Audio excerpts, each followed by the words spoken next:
Psalms 40 says, I waited patiently for the Lord, and he inclined unto me and heard my cry. He brought me up out of a horrible pit, out of the miry clay, and set my feet upon a rock, and established my goings.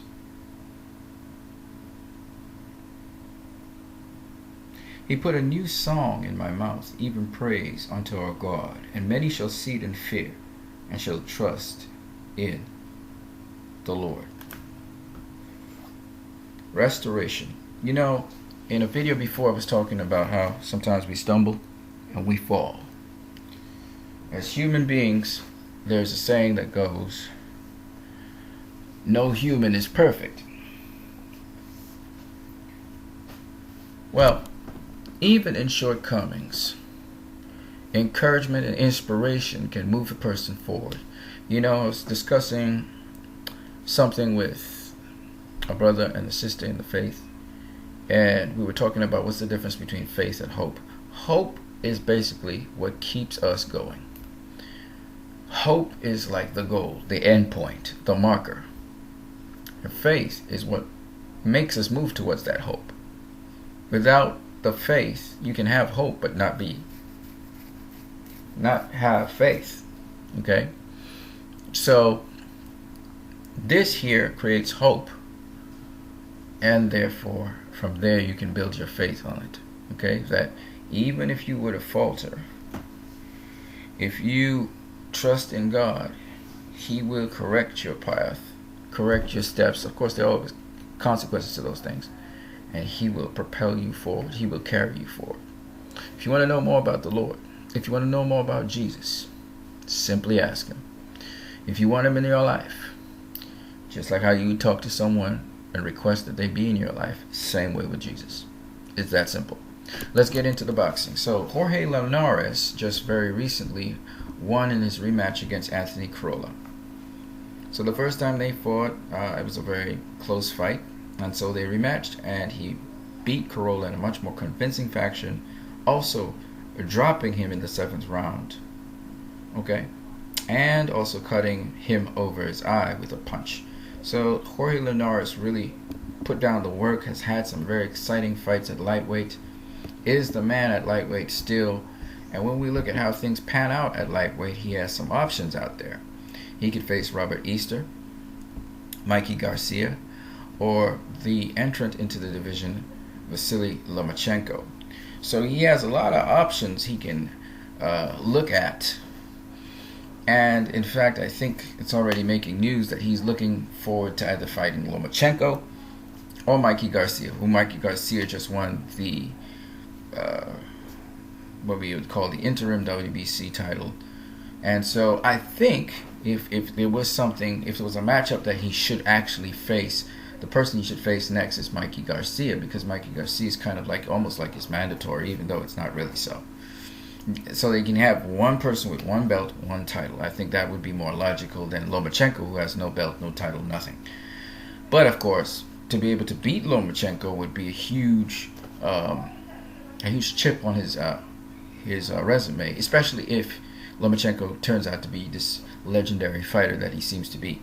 But so far, Jorge Linares has been really blazing the trail for himself at the lightweight division. I just want to look at his lightweight championship fights, how he's been doing so far. He's been doing pretty well. He won the vacant lightweight title from Javier Prieto, who was not a champion or anything.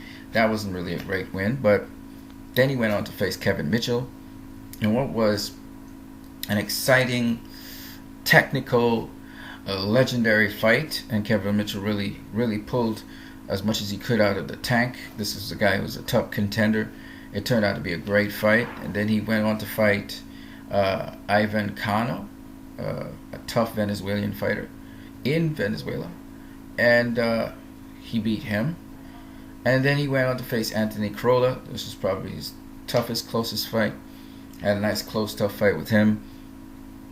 Rematched him just recently and beat him again. So he's got some pretty solid wins against some pretty solid opponents. They're not, legendary opponents. They're not, the A-level opponents that you're looking for, but they are some pretty solid opponents, okay? So he'll be doing a step up if he was to face Lomachenko or he was to face Mikey Garcia. Do I fancy his chances against either of those guys? I don't know.